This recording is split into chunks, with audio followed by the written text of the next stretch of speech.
राज्यभरामध्ये मराठा बांधवांचे प्रचंड मोर्चे निघालेले असताना आज अमरावतीमध्ये मराठा समाजाच्या मोर्चाचं आयोजन करण्यात आलं होतं। अमरावती जिल्ह्यामधल्या 14 तालुक्यातले मराठा बांधव या मोर्चात सहभागी झाले होते। शहरामधल्या गर्ल्स हायस्कूल चौकात मोर्चाचा समारोप झाला। तरुण आणि विद्यार्थी वर्गाची लक्षणीय उपस्थिती या मोर्चाचं विशेष ठळक वैशिष्ट्य ठरली।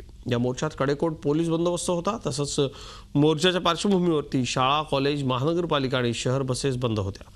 हा मोर्चा कुठल्याही समाजाविरोधात नसून मराठा समाजाच्या समस्या सरकारकडून सोडून घेण्याकरता, सरकारवर दबाव आणण्याकरता असल्याचं आयोजक अंकुश चौधरी यांनी सांगितलं। या मोर्चाचा आगामी काळातल्या विविध निवडणुकांवर परिणाम होण्याची शक्यता स्थानिक राजकीय विश्लेषकांनी व्यक्त केली आहे।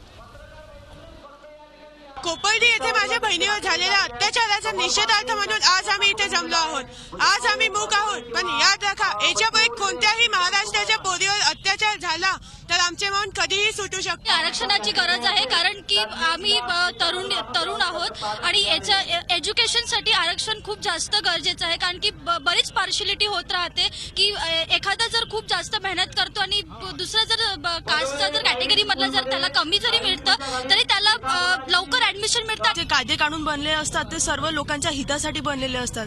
लोकांनी कधी त्याचा गैरफायदा नाही घ्यायला पाहिजे आणि असं कधी होत असेल तर तो रद्द केला पाहिजे। तो लोकांना त्याचा फायदा झाला पाहिजे, त्याचं नुकसान नाही झालं पाहिजे लोकांना। जिथपर्यंत मागण्या मान्य होणार नाही तिथपर्यंत हे मोर्चे असेच आम्ही शांततेनं संयमानं चालू ठेवणार आहे। कारण की आता सरकारला या बाबीकडे लक्ष देणं अतिशय नितांत गरजेचं आहे। झी 24 तास रहा एक पाऊल पुढे।